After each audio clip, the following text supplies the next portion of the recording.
Hello students, हम chapter number 7 पढ़ रहे हैं जिसका नाम क्या है, system of particles in rotational motion. तो प्रीवियस जो क्लास थी उसमें हमने क्या पढ़ा था कि जो सेंटर ऑफ मास कैसे निकाला जाता है, किसका जब जो मास होता है उसका कंटिन्यूअस डिस्ट्रीब्यूशन और होता है। उसके बाद में हमने क्या पढ़ा था कि सेंटर ऑफ मास का जो मोशन होता है वो किस टाइप से होता है। इस क्लास में हमारा जो फर्स्ट टॉपिक है वो क्या है, centre of mass of rigid bodies. अब सबसे पहली बात क्या आती है कि रिजिड बॉडीज किसको बोलते हैं। बॉडी तो मतलब अपन को पता है कि जिसकी अपन स्टडी की बात कर रहे हैं उसको अपन क्या बोलते हैं, बॉडी या फिर ऑब्जेक्ट। लेकिन रिजिड बॉडी का मतलब क्या होता है, तो रिजिड का जनरल वर्ड तो अपन को पता है कि रिजिड का मतलब होता है काफ़ी ज़्यादा हार्ड या फिर टफ होना।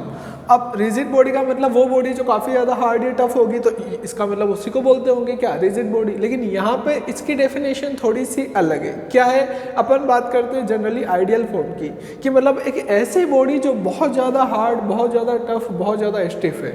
कैसे और इस चीज़ को समझ सकते हैं कि मतलब एक ऐसी बॉडी जिसके ऊपर, ये एक बॉडी है जिसके ऊपर जब भी कोई एक एक्सटर्नल फोर्स लगता है, ये एक एक्सटर्नल फोर्स लगा तो इससे न तो इसकी साइज में चेंज होगा ना ही इसके शेप में चेंज होगा। मतलब जैसी इसकी साइज है और जो इसका शेप है वो वही रहेगा। ये दोनों जो चीज़ें हैं, ये दोनों चीज़ें चेंज नहीं होती है, डजेंट चेंज। और उस बॉडी को अपन क्या बोल देते हैं कि वो बॉडी क्या है, रिजिड बॉडी। और ये दोनों चीज़ें चेंज नहीं होती है, इसका मतलब वो जो बॉडी है डिफॉर्म होती है क्या, नहीं, क्योंकि आपने क्या बोला कि साइज भी चेंज नहीं हो रही है और शेप भी चेंज नहीं हो रहा। हमने साइज चेंज हो रही है ना शेप चेंज हो रहा है, मतलब चेंज ही नहीं हो रहा। और चेंज ही नहीं हो रहा तो बॉडी डिफॉर्म हो सकती है क्या, नहीं हो सकती। मतलब जैसी वो बॉडी है हमेशा वो वैसी ही रहेगी। डजेंट मैटर उसके ऊपर तुम कितना भी ज़्यादा क्या लगा लो, एक्सटर्नल फोर्स, कितना भी एक्सटर्नल फोर्स लगा लो, उस बॉडी के कुछ फर्क नहीं पड़ेगा। और उसी को अपन क्या बोलते हैं, रिजिड बॉडी।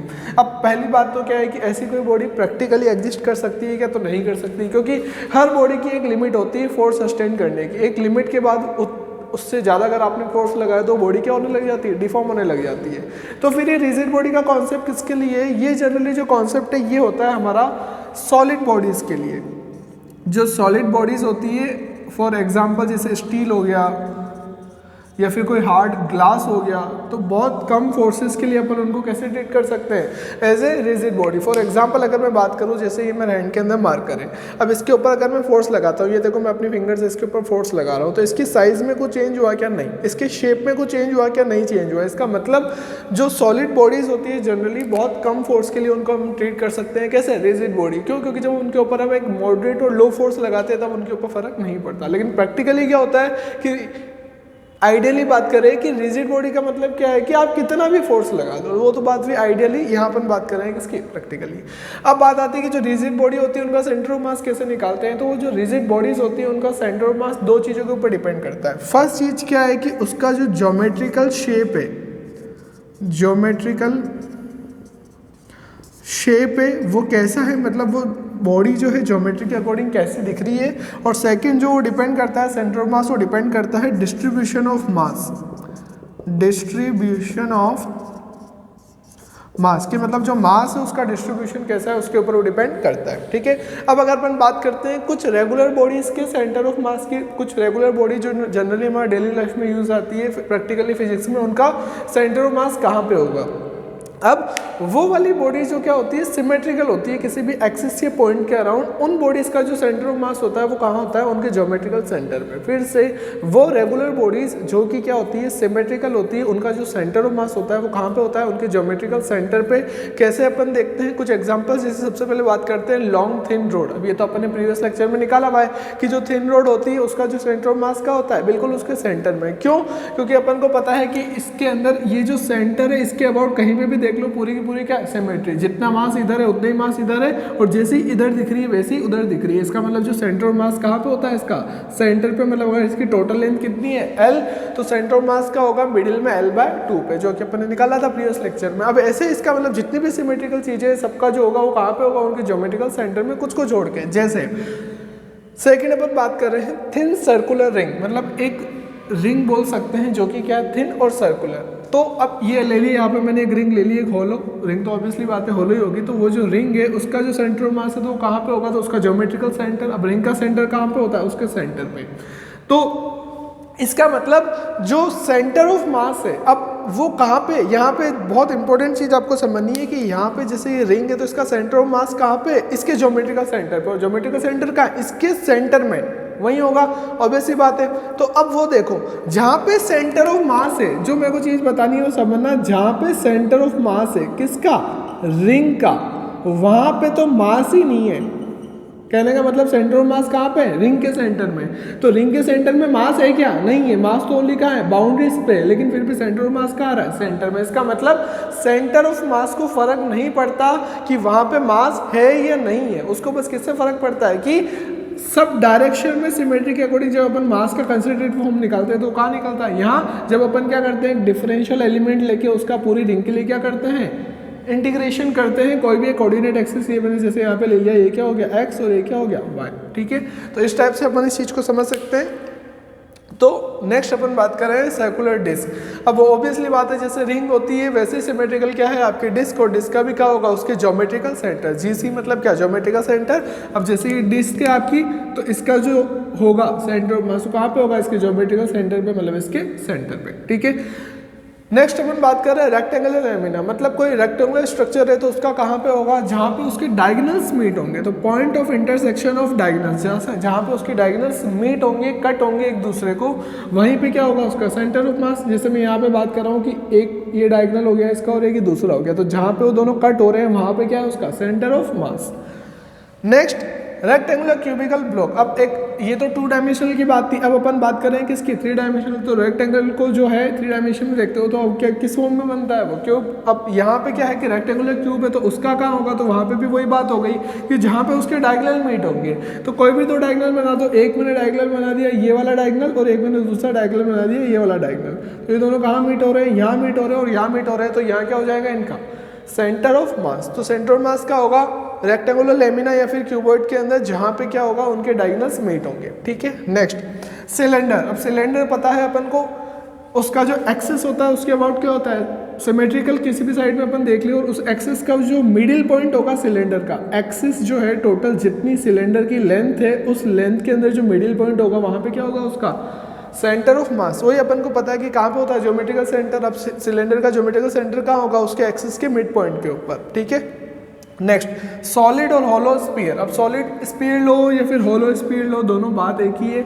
दोनों के अंदर क्या होता है कि उनका ज्योमेट्रिकल सेंटर कहाँ होता है, उनके खुद के सेंटर पे, तो वहाँ पे क्या हो जाता है उसका centre of mass. Next triangular lamina. अब ट्राइंगुलर लेमिना है तो अब इसमें कहाँ से देखें अपन, तो इसमें क्या होता है कि तो point of intersection of medians, जो मेडियंस होते हैं, जैसे अगर मैं इस पॉइंट से निकालता हूँ तो ये एक, इस पॉइंट का निकालता हूँ तो ये, और इस पॉइंट का निकालता हूँ तो ये, तो जहाँ पे तीनों मेडियंस क्या होते हैं, कट होते हैं, वहाँ पे क्या होता है अपना सेंटर ऑफ मास। लास्ट क्या है अपना रेंगुलर फॉर्म के अंदर राइट सर्कुलर कोन। अब राइट सर्कुलर कोन कौन सा होता है, ये वाला जो है आपका क्या है राइट सर्कुलर कोन। अब इसमें जो होता है सेंटर ऑफ मास वो कहाँ पे होता है, पॉइंट ऑन द एक्सिस, मतलब उसकी एक्सिस के ऊपर ही होता है। पर एक्सिस में कौन सी हाइट, अगर उसकी टोटल हाइट h है तो कहाँ पे होता है, तो h/4 फ्रॉम द बेस। मतलब अगर ये जो टोटल हाइट है, ये टोटल हाइट अगर कितनी है h है, तो बेस, ये जो बेस है इसका, इस बेस से कितनी हाइट के ऊपर, h/4 के ऊपर उसका जो एक्सिस है उस पर क्या होता है उसका सेंटर ऑफ मास। फिर से राइट सर्कुलर जो कोन होता है उसमें क्या होता है, उसकी अगर टोटल हाइट h है तो बेस से उसके एक्सिस के ऊपर, बेस से h/4 हाइट के ऊपर क्या होता है उसका सेंटर ऑफ मास। तो ये क्या होता है कुछ रेगुलर बॉडीज का सेंटर ऑफ मास। यस, हमारा जो सिस्टम ऑफ पार्टिकल्स वाला पोर्शन था इस चैप्टर का वो ओवर हो चुका है। अब हम स्टार्ट कर रहे हैं कि हमारा रोटेशनल मोशन। तो अब हम क्या कर रहे हैं कि rotational motion of rigid body, मतलब हमारी जितनी भी सॉलिड बॉडीज हैं उनको आइडियली जनरली क्या कंसीडर कर रहे हैं कि वो सारी की सारी क्या रिजिड बॉडीज। फॉर एग्जांपल अपन ऐसे बोल सकते हैं कि बहुत कम फोर्सेस के अंदर उसको समझ सकते हैं। तो रोटेशनल मोशन, अब रोटेशनल मोशन क्या होता है, या फिर ऐसे किसी भी बॉडी को कब बोलेंगे कि वो रोटेशनल मोशन कर रही है। तो रोटेशनल मोशन का मतलब क्या होता है कि बॉडी के जितने भी पार्टिकल्स है, तो अगर कोई बॉडी रोटेशनल मोशन कर रही है तो उसके जितने भी पार्टिकल है वो सब किस में घूम रहे हैं, सर्कुलर मोशन में घूम रहे हैं। किसके अबाउट, एक फिक्स्ड एक्सिस के अबाउट उसको बोलते हैं कि वो सारे के सारे किसके अंदर घूम रहे हैं, सर्कुलर मोशन कर रहे हैं। और वो सारे के सारे जो पार्टिकल है उनके जो सर्कुलर मोशन है आपस में क्या है, पैरेलल प्लेन्स में। कैसे इस चीज़ को समझ सकते हैं, बहुत ईजिली समझिए। यहाँ पे मैंने ये क्या बनाया, एक सिलेंडर, ठीक है, ये एक सिलेंडर है। अब ये जो सिलेंडर है ये रोटेशनल मोशन कब करेगा, जब इसका जो एक्सिस है उसके अबाउट ये घूमना शुरू कर दे। जैसे ये क्या होगा, सिलेंडर का एक्सिस, ये सिलेंडर का एक्सिस है, ठीक है। अब जैसे ही ये घूमना स्टार्ट करता है अपने एक्सिस के अराउंड, अब जैसे ही ये घूमना स्टार्ट करने का मतलब क्या है, कैसे समझ सकते हैं, ये मार्कर है, ये एक टाइप से क्या है सिलेंडर। अब ये अभी मार्कर है, ये कैसे रखा हुआ है, स्टेशनरी है। पर अगर ये अपने एक्सिस के अबाउट घूमना शुरू कर दे, ये देखिए ये अपने एक्सिस के अबाउट क्या कर रहा है, घूम रहा है। ये इसका एक्सिस है जो इसके मिड से पास हो रहा है, ठीक है, और ये इसके अबाउट क्या कर रहा है, घूम रहा है। अगर मैं इसको ऐसे हॉरिजॉन्टल कर दूं तब आपको दिखेगा कि ये क्या कर रहा है, घूम रहा है। इसका मतलब ये अपने एक्सिस के अबाउट घूम रहा है। एक्सिस के अबाउट घूमने को ही अपन क्या बोलते हैं, रोटेशनल मोशन। कैसे, इसमें जितने भी पॉइंट है सारे के सारे क्या करेंगे, सर्कुलर मोशन। कैसे समझ सकते हैं, ये फॉर एग्जांपल कोई भी मैंने एक पॉइंट लिया यहाँ पे ए, कब, जब वो इनिशियली रेस्ट पे था और जैसे ही वो घूमना चालू हुआ तो वो जो ए है उसका क्या होने लग जाएगा, सर्कुलर मोशन। तो ये उसका सर्कुलर मोशन होने लग जाएगा, किसका, ए का, ठीक है। अब ऐसे ही मैं बात करता हूँ, कोई पॉइंट यहाँ पे मान लो बाउंड्री पे मान लो एक पॉइंट है, कौन सा, बी। तो बी जो पॉइंट है उसका जो मोशन होगा वो कैसा होगा, जैसे ही घूमना स्टार्ट करेगा तो जो पॉइंट यहाँ पे बाउंड्री पे वो अगर ये मार्कर घूमता है तो वो पॉइंट भी क्या करने लग जाएगा, घूमने लग जाएगा। तो उसका जो मोशन होगा वो भी कैसा होगा, सर्कुलर मोशन। तो ये बी का सर्कुलर मोशन हो गया। ऐसे अगर बात करूँ कोई पॉइंट जस्ट एक्सिस के बिल्कुल पास में ही है, लेट से वो पॉइंट कौन सा है, सी, जब रेस्ट पे था इनिशियली इसके अंदर, और जैसे ही ये मार्कर घूमने लगता है तो वो जो पॉइंट है उसका भी क्या होने लग जाता है, सर्कुलर मोशन। अब यहाँ पे देखो, ये जो सर्कुलर मोशन कर रहा है ए, उसका प्लेन ये रहा, बी जो सर्कुलर मोशन कर रहा है उसका प्लेन ये रहा, और सी जो सर्कुलर मोशन कर रहा है उसका प्लेन ये रहा। तो इसका मतलब क्या है कि जब भी कोई बॉडी सर्कुलर मोशन जब भी कोई बॉडी रोटेशनल मोशन करती है तो उसके सारे पार्टिकल क्या करने लग जाते हैं, सर्कुलर मोशन करने लग जाते हैं। और वो जो सर्कुलर मोशन का प्लेन होता है वो एक दूसरे के प्लेन कैसे होते हैं, पैरेलल। तो यहाँ पे देखो ए का जो प्लेन है, बी का जो प्लेन है और सी का जो प्लेन है वो आपस में कैसे है, पैरेलल। और इंपॉर्टेंट चीज क्या है कि इनके जो सेंटर है तीनों के, ए का सेंटर ये रहा, बी का सेंटर ये रहा और सी का सेंटर ये रहा, इनसे जो एक्सिस पास होता है, ये जो एक्सिस पास हो रहा है, ये एक्सिस क्या होता है, इन प्लेन के परपेंडिकुलर होता है। अब देख लो ये जो प्लेन है ये कैसे बन रहे हैं, हॉरिजॉन्टल प्लेन बन रहे हैं, और ये जो एक्सिस निकल रहा है कैसा निकल रहा है, वर्टिकल। तो कैसे बोलेंगे कि कोई भी बॉडी, ये रिजिड बॉडी रोटेशनल मोशन कर रही है, जब अगर बॉडी रोटेशनल मोशन करती है तो उसके जितने भी पार्टिकल है बॉडी के सारे क्या करते हैं, सर्कुलर मोशन करते हैं किसी एक फिक्स्ड एक्सिस के अबाउट, और उसी को अपन क्या बोलते हैं, रोटेशनल एक्सिस। और वो जो मोशन होता है उसको क्या बोलते थे, रोटेशनल मोशन। अब यहाँ पे इंपॉर्टेंट बात क्या होती है, जैसे फॉर एग्जांपल ये जो पॉइंट था बी, इनिशियली बात करते हैं अपन ये यहाँ पे, ठीक है, ये जो पॉइंट है अगर मैं इसको थोड़ा अलग से बनाता हूँ कि ये आपका एक क्या है, सिलेंडर, और इसका ये क्या है, एक्सिस है। अब सरफेस के ऊपर अपन ने क्या लिया, एक पॉइंट लिया, ठीक है। इनिशियली ये कहाँ था, यहाँ था बी पॉइंट, ये इनिशियली था कब, टाइम t इक्वल टू 0 के ऊपर, 0 सेकंड के ऊपर, जब आपने टाइम देखना स्टार्ट करा। जैसे ही बॉडी मोशन करने लगती है तो आप जस्ट कुछ टाइम बाद, माइक्रो सेकंड बाद आप देखते हो कि वो जो बी पॉइंट था वो यहाँ पे पहुँच गया। इसका मतलब उसकी जो एंगुलर पोजीशन थी वो चेंज हो गई, कितनी, थीटा। तो बी पॉइंट यहाँ पे पहुँच गया, अब ये बी पॉइंट यहाँ पहुँच गया। अब क्या अपन क्या देखते हैं कि ऐसे एक पॉइंट ए जो यहाँ पे था इनिशियली, वो ए पॉइंट भी कहाँ पहुँच गया, यहाँ पे पहुँच गया उतने ही टाइम टी के अंदर। पहले ए यहाँ पे था, अब यहाँ पहुँच गया ए डैश पे, ऐसे पहले बी यहाँ पे था और बी यहाँ पे पहुँच गया ए बी डैश पे, वही टी टाइम के ऊपर। मतलब इनिशियली कौन सा टाइम है, टी इक्वल टू 0, तो बी यहाँ पे है, ए यहाँ पे। जैसे ही T equal to T time लेते हैं, मतलब कुछ भी टाइम, तो बी यहाँ पे पहुँच गया बी डैश, और ए कहाँ पे पहुँच गया, ए डैश पे पहुँच गया। और अब सबसे इंपॉर्टेंट बात क्या है कि अगर ये जो एंगुलर डिस्प्लेसमेंट यहाँ पे कितना है, थीटा, तो यहाँ पे भी कितना होगा, थीटा। क्यों, क्योंकि आपने क्या करा कि टाइम सेम लिया, और सेम टाइम के अंदर अगर बॉडी अपने एक्सिस के अबाउट रोटेट कर रही है तो उस कंडीशन में उसके जितने भी पार्टिकल है उनका जो डिस्प्लेसमेंट होगा वो भी क्या होगा, सेम। मतलब अगर बी पार्टिकल, बी पॉइंट यहाँ पे है तो उसका जितना डिस्प्लेसमेंट होगा एंगुलर डिस्प्लेसमेंट, उतना ही ए पार्टिकल का होगा, उतना ही सी पार्टिकल का होगा, और उतना ही डी पार्टिकल जो कि बीच में और कहीं है। इसका मतलब क्या है कि जब भी कोई बॉडी रोटेशनल मोशन करती है तो उसके जितने भी पार्टिकल है विद इन गिवन टाइम, अगर आपको टाइम लेते हो कि भाई 1 सेकंड मैंने इसका क्या कराया, रोटेशनल मोशन कराया पूरे सिलेंडर का, या फिर 1 घंटा कराया, या फिर 2 घंटे कराया, या फिर 2000 घंटे कराया, तो उससे होगा क्या कि जितने भी पार्टिकल है सबका जो एंगुलर डिस्प्लेसमेंट होगा वो क्या होगा, सेम, क्योंकि सबकी पोजिशन क्या है, फिक्स है। मतलब फिक्स्ड एक्सिस के अबाउट वो क्या कर रहे हैं, सर्कुलर मोशन कर रहे हैं, इसलिए उनका जो एंगुलर डिस्प्लेसमेंट होगा वो क्या होगा, सेम। अगर इसका थीटा है तो इसका भी थीटा, और जितने भी पार्टिकल है सबका एंगुलर डिस्प्लेसमेंट कितना होगा, थीटा। अब सबका एंगुलर डिस्प्लेसमेंट हो रहा है थीटा कितने टाइम में, टी टाइम में, तो angular displacement divide by angular time, उसी को अपन क्या बोलते हैं, एंगुलर वेलोसिटी। इसलिए अपन क्या बोलते हैं कि in rotational motion the velocity of angular velocity of the all the object is omega. मतलब जो एंगुलर वेलोसिटी होती है क्या, ओमेगा, वो चेंज नहीं होती है। इसलिए अपन बोलते हैं कि कोई भी बॉडी जो रोटेट कर रही है उसकी एक फिक्स्ड क्या होती है, एंगुलर स्पीड होती है, एंगुलर वेलोसिटी होती है। जैसे मैंने बोल दिया कि एक डिस्क है और वो डिस्क क्या कर रही है, रोटेट कर रही है। अब डिस्क अगर रोटेट कर रही है तो उसकी एक एंगुलर वेलोसिटी आपको क्वेश्चन के अंदर गिवन होती है, या फिर क्या गिवन होता है कि वो मान लो कि 5 रोटेशन कर रही है, रिवोल्यूशन कर रही है कितने पर मिनट, कि मतलब 1 मिनट में वो कितनी बार घूम रही है, 5 बार घूम रही है। अब वो जो घूम रही है ये आपको क्या दे दी, एंगुलर स्पीड दे दी, मतलब उसकी क्या दे दी आपको, फ्रीक्वेंसी दे दी। तो कहने का मतलब क्या है कि कोई भी एक बॉडी जब रोटेशनल मोशन करती है तो उसकी एक फिक्स्ड क्या होती है, एंगुलर वेलोसिटी होती है, जिसको अपन किससे रिप्रेजेंट करते हैं, ओमेगा। फिक्स्ड क्यों होती है, क्योंकि उसके अंदर जितने भी पार्टिकल है विद इन गिवन टाइम उन सबका जो एंगुलर डिस्प्लेसमेंट होगा वो क्या होगा, सेम होगा। ये सब नेक्स्ट क्या आता है, वहाँ पे क्या आता है, अपने जब अपन लीनियर मोशन पढ़ रहे थे तो उसकी इक्वेशंस थी। यहाँ पे अपन कौन सा मोशन पढ़ रहे हैं, रोटेशनल मोशन, तो यहाँ पे इक्वेशंस किसकी आ जाएगी, रोटेशनल मोशन की। अब एक बार टर्मिनोलॉजी एक बार अपन क्लियर कर लेते हैं। टर्मिनोलॉजी क्या थी, जैसे लीनियर मोशन के अंदर क्या होता था, लीनियर डिस्प्लेसमेंट किससे उसको रिप्रेजेंट करते थे, एस से या फिर एक्स से। यहाँ पे क्या होता है, रोटेशनल मोशन में एंगुलर डिस्प्लेसमेंट उसको अपन किससे रिप्रेजेंट करते हैं, जनरली थीटा से, ठीक है। ऐसे अगर मैं नेक्स्ट बात करूँ, वहाँ पे क्या होता था, लीनियर इनिशियल वेलोसिटी। तो यहाँ पे क्या है, इनिशियल वेलोसिटी, लेकिन कौन सी, एंगुलर इनिशियल वेलोसिटी, उसको अपन किससे रिप्रेजेंट करते हैं, ओमेगा नॉट। अब यहाँ पे ऐसे अगर मैं बात करूँ, ये क्या है, फाइनल वेलोसिटी, तो यहाँ पे फाइनल वेलोसिटी को रिप्रेजेंट किससे करते हैं, ओमेगा। यहाँ पे क्या है, एक्सेलरेशन लीनियर, तो यहाँ पे एंगुलर एक्सेलरेशन को अपन किससे रिप्रेजेंट करते हैं, अल्फा, जिससे आपको कंफ्यूजन ना हो, ठीक है। अब यहाँ पे अपन को निकालनी है तो कितनी इक्वेशन होती है, 3 इक्वेशन होती है। तो उसी फॉर्मेट में इक्वेशंस निकलती है, पर जो नोटेशन है वो क्या हो जाते हैं चेंज। जैसे जो फर्स्ट इक्वेशन थी वो क्या होती थी, v = u + at। ऐसे सेकंड इक्वेशन क्या होती है, s = ut + ½ at²। और थर्ड क्या होती है, v² = u² + 2as। तो बस ओनली क्या चेंज हो जाते हैं, नोटेशन चेंज हो जाते हैं, ठीक है।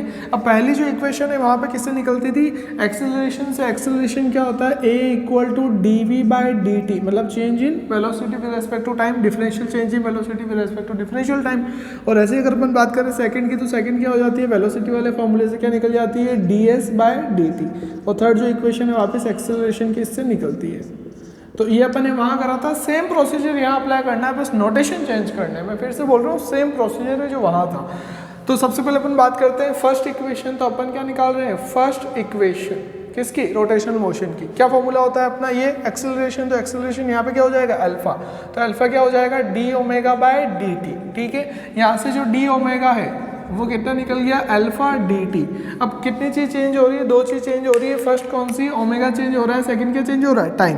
तो अपन बात अब ओमेगा किसके रिस्पेक्ट में चेंज हो रहा है, टाइम के रिस्पेक्ट में, तो दोनों की लिमिट ले लो। अपन बात करें कि जब टाइम t = 0 था, उस टाइम पे जो आपका वेलोसिटी थी, ओमेगा था, एंगुलर वेलोसिटी वो कितना था, ओमेगा नॉट। और जब टाइम t = t, मतलब कुछ टाइम हो गया उसके बाद जो एंगुलर वेलोसिटी है वो भी कितनी हो गई, ओमेगा। तो इसका मतलब क्या है कि टाइम कितना हुआ, 0 to t, ठीक है। और जो एंगुलर वेलोसिटी है वो कितनी भी, ओमेगा नॉट से ओमेगा। तो अब अपन क्या कर देंगे, इंटीग्रेशन कंप्लीट के लिए तो इंटीग्रेशन कर देंगे इस इक्वेशन का, इक्वेशन नंबर 1। तो इक्वेशन नंबर 1 का इंटीग्रेट कर रहे हैं, तो बाय इंटीग्रेटिंग इक्वेशन 1।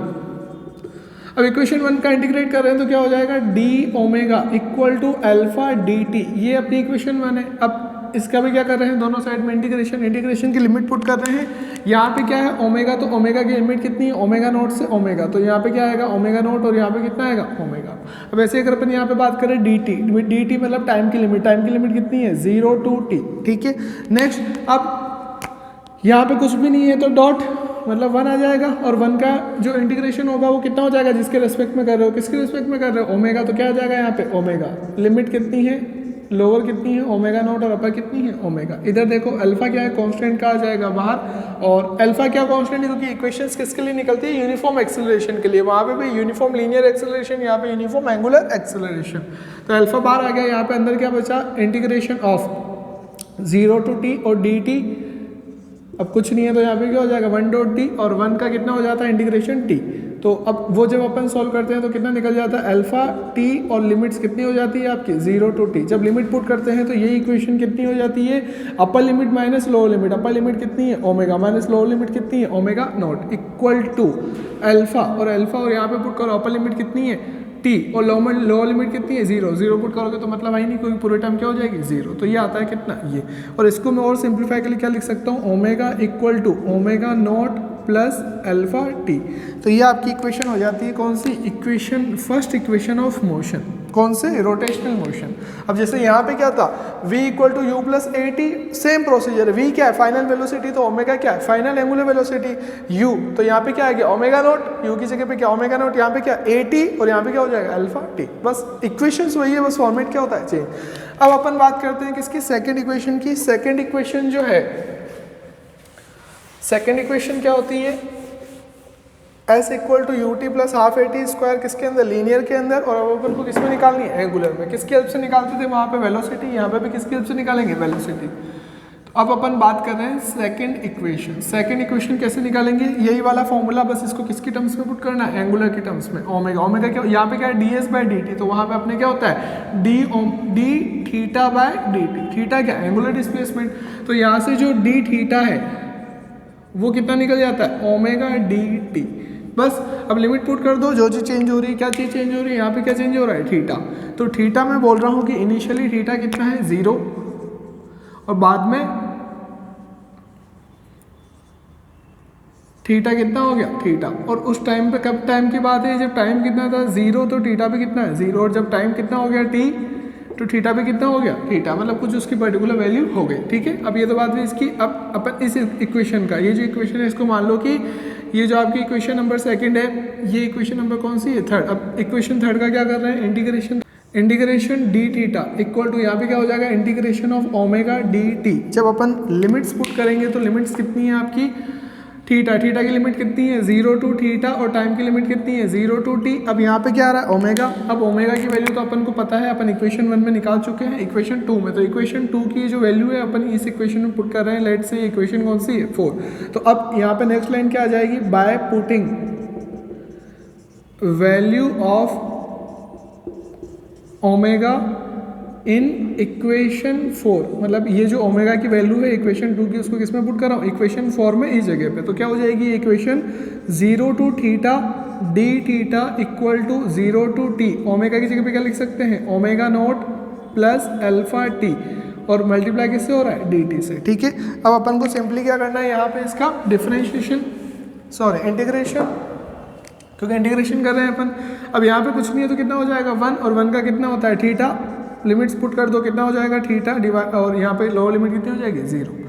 इधर अब देखो दो टर्म आ रही है, दोनों टर्म का क्या करेंगे, इंडिविजुअल। जैसे अगर इसको मैं एक्सपेंड करूँ तो ये दोनों इंटीग्रेशन अलग अलग है, जैसे 0 टू टी।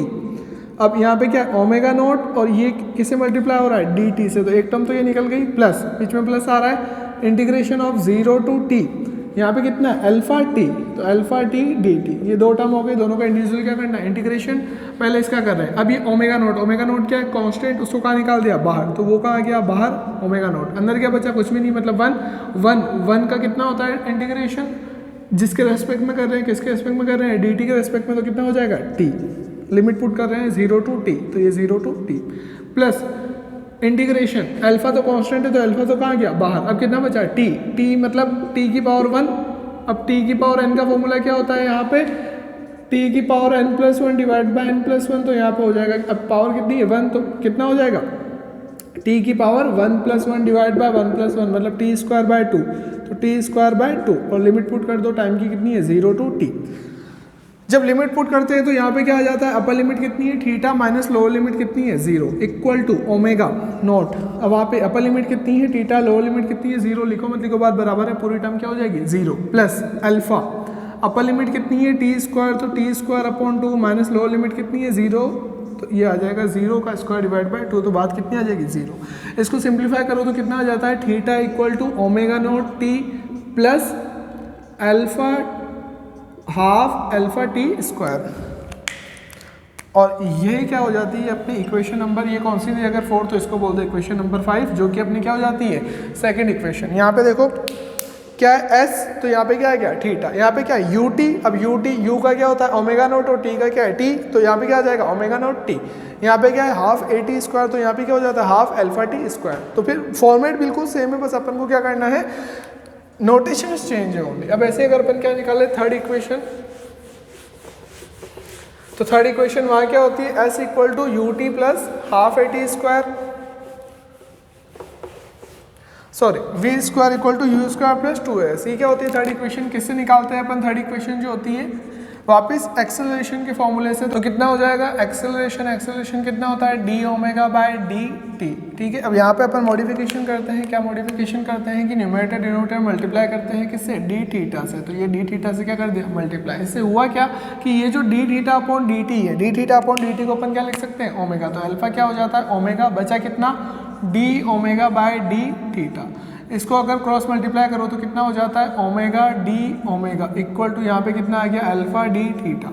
अब ये जो इक्वेशन है इसको मैंने बोल दिया इक्वेशन नंबर 6। अब इसमें कौन कौन सी टर्म चेंज हो रही है, एक तो कौन चेंज हो रहा है यहाँ पे डी ओमेगा और एक कौन चेंज हो रहा है थीटा। तो अब दोनों की वैल्यूज पुट कर रहा हूँ कि जब थीटा कितना है 0, उस मोमेंट पे इनिशियल एंगुलर वेलोसिटी कितनी है ओमेगा नॉट। और ऐसे अगर मैं बात करूँ कि जब थीटा की कुछ वैल्यू हो गई कितनी थीटा, तो उस इंस्टेंट पे आपकी वेलोसिटी कितनी है ओमेगा। इनिशियल कितना था थीटा, कितना चेंज हुआ 0 टू थीटा, और ये कितनी चेंज हुई ओमेगा नॉट से ओमेगा।